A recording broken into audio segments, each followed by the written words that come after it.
Ukrainian forces have been ambushed.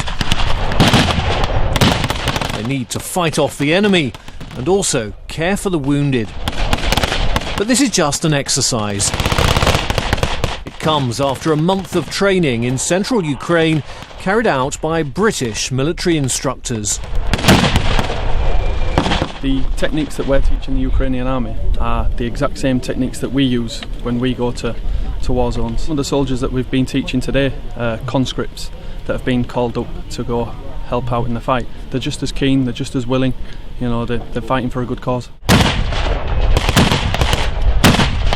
The exercise was observed by senior British and Ukrainian officials. Britain's Defence Secretary Michael Fallon issued a strong message of support for Ukraine and sharp criticism of Russia for backing separatist forces.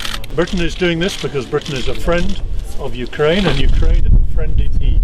The democracy of Ukraine is faced with Russian-inspired terrorism, Russian-backed aggression. Ukraine deserves the support of its friend, and Britain will not be found wanting. The conflict in Ukraine has fallen out of the headlines in Britain in recent months, following a ceasefire agreement in February.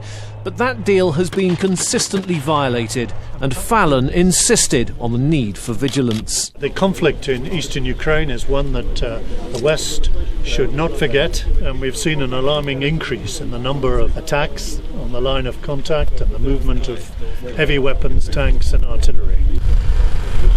This training has been received by around 1,000 Ukrainian troops, and the aim is to train a further 1,000 by the end of the year. During Fallon's two-day visit, a spike in fighting was again reported near the southeastern port of Mariupol.